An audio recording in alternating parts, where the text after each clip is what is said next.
What's going on, guys? It's Ragnarok here, and welcome to the first video of the year. So, starting off the year, I want to talk about my 5 most anticipated games of the year. We're gonna be branching out today, and I just wanted to talk about 5 games-ish. Is 5 games and a DLC really that I am really excited about in 2022. There are a ton of good games coming out this year. Games that look good, and hopefully they deliver. But I narrowed it down to 5 that I am most looking forward to playing. I'm not sure when I'm able to get all of these, but expect reviews for each one of these as and when I can get my hands on them. So, starting off at number 5, we have Gotham Knights. So this is the newest entry into the Batman series that WB have been going on. This is WB Montreal's first game since Arkham Origins, which is interesting.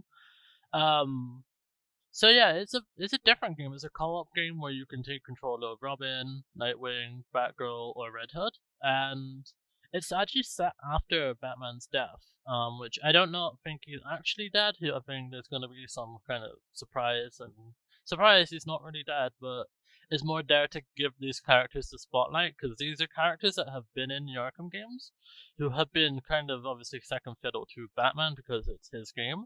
So obviously this game is going to be giving them the spotlight. It's set after Bruce Wayne and Commissioner Gordon's death, so obviously crime has risen up, and it's down to these new heroes to save the day. Essentially, we have returning characters such as Alfred and Renee Montoya. I believe Renee Montoya is a new character, but she's from the comics who's coming into the games.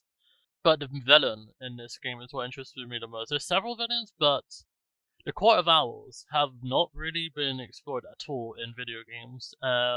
They're one of my favorite Batman villains. The Court of Owls storyline is so good. I read it while going through college, and I can't wait to see how it's adapted. And obviously, we have other returning villains such as Mr. Freeze, the Penguin, probably the Riddler at some point. There are going to be other Batman villains sprinkled in, which I'd assume would be like bosses leading up through the game, and you end up fighting Talon at the end with the Court of Owls. So yeah, that is my number 5, Gotham Knights.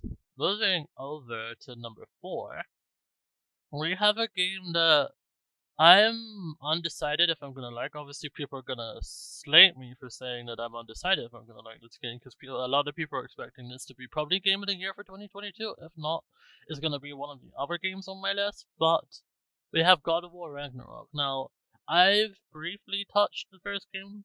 I definitely plan to play the first game before this comes out. I need to find a way to get my hands on it, obviously, because I don't have PlayStation Plus anymore, so I don't have instant access to it.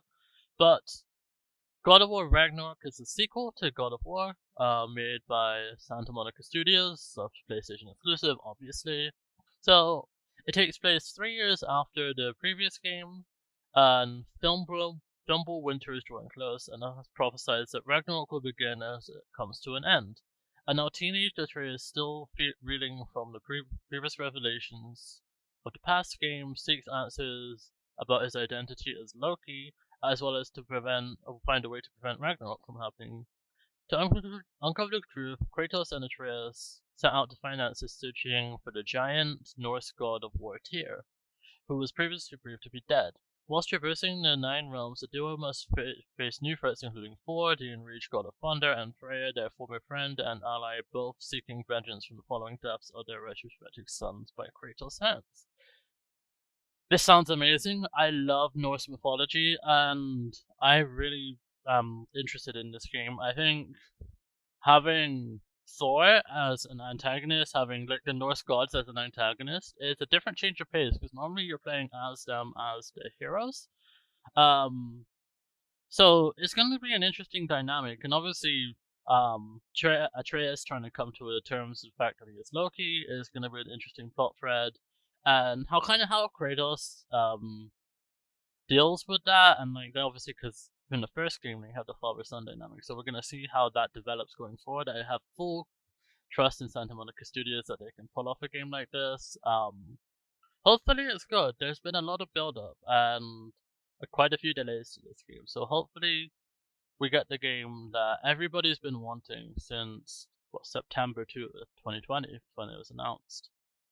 So moving over to number 3, I know a lot of people probably would have expected me to have this higher on my list, But I've actually gone for Pokemon Legends Arceus, which comes out this month, January 28th. This is the first game that I'm going to be buying. Definitely going to be buying it on launch.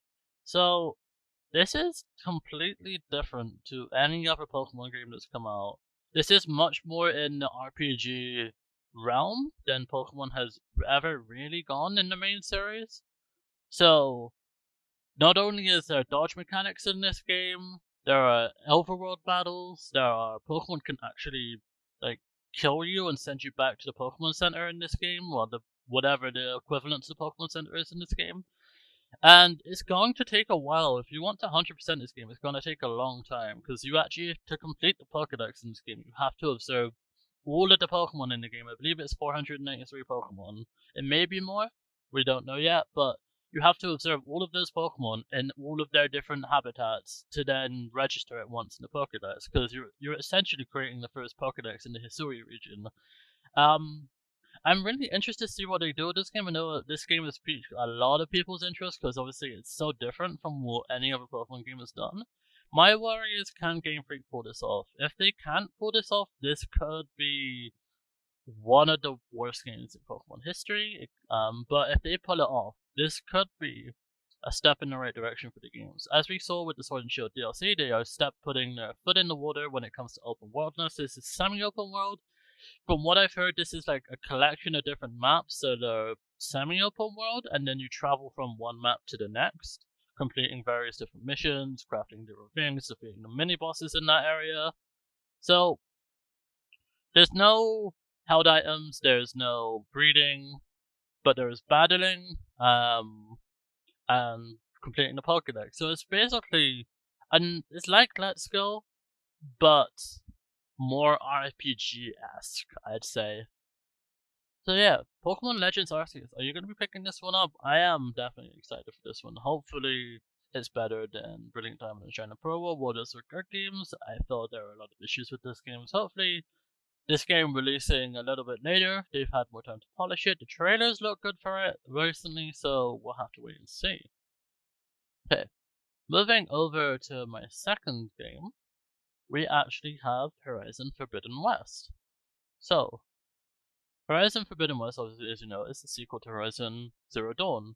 Um, I absolutely love Horizon Zero Dawn. Just the concept of a civilization that's in the future, but because of an event that happened in the past, being Zero Dawn, and the uprising of the dinosaur robots, things have deprogressed. I think it's the word for it, back into more like savage native tribe times, whilst also coexisting in a world with that technology and the fallen world that we've seen in Horizon Zero Dawn. And I'm excited to see more of that world. That is really all I need this game to do, is to show me more of the world that Horizon Zero Dawn set out to do. And obviously, this is releasing on PlayStation 4 and PlayStation 5. PlayStation 5 will probably be the best place to play it. I'm assuming 30 FPS on PlayStation 4. Probably a load of FPS drops, but yeah, PlayStation 5 will be the place to play it. This releases February 18th. I probably won't be playing this game on launch. We'll have to wait and see.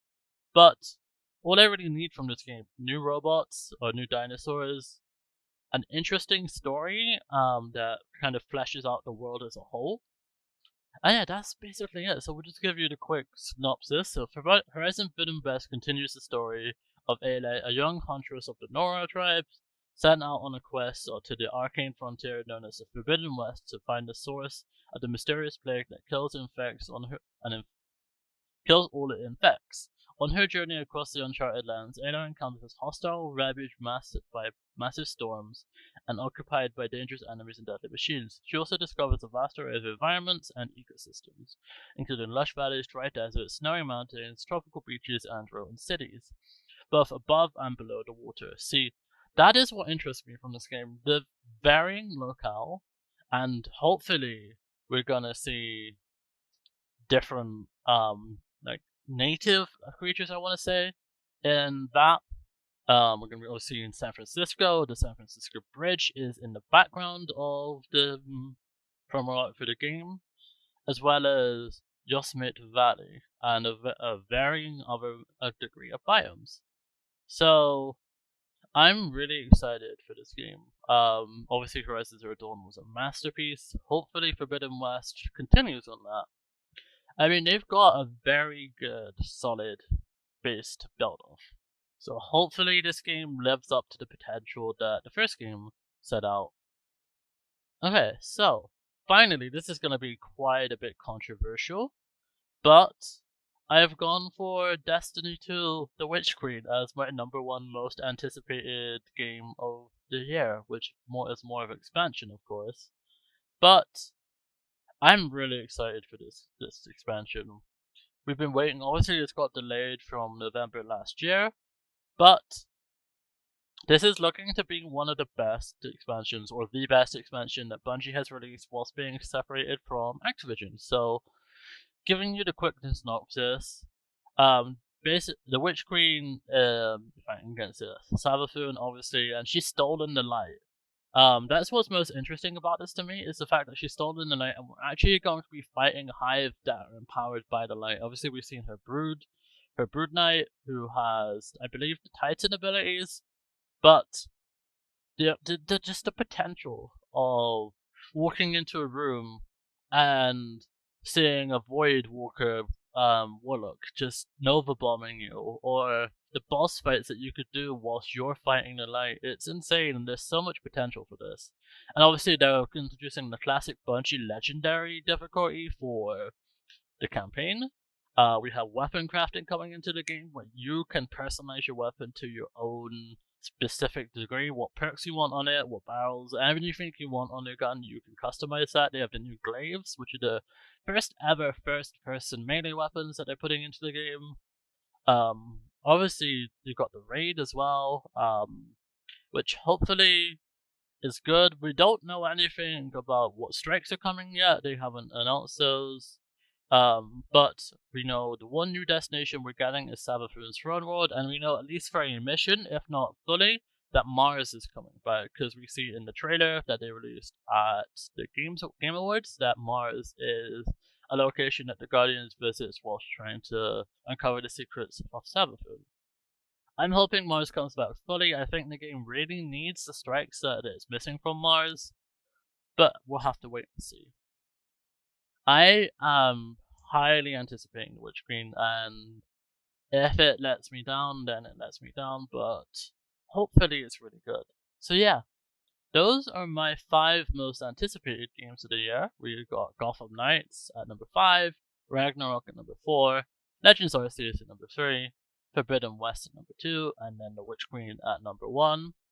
Obviously, there's some shoutouts. Dying Light Become Human looks really interesting. Obviously, I haven't played Dying Light, but Parkour Zombies sounds really interesting to me. Hogwarts Legacy interests me, but the whole controversy surrounding it doesn't interest me as much. We got probably a new Call of Duty game coming out this year. Hopefully it's good. It's rumored to be Modern Warfare 2. And then the potential for expansions to Halo Infinite. Now, as you know, I've done a review for Halo Infinite. I'm really hoping we get campaign stories from that, because I want to know what the Endless is. There's potential for the Flood to return. So there's so much coming out this year that there is to be excited for. So, if you enjoyed this video, let me know. Hit the like button, subscribe if you're new, and let me know what are your most anticipated games of the year. And if you enjoyed it, as always, I'll see you guys in the next video. Goodbye.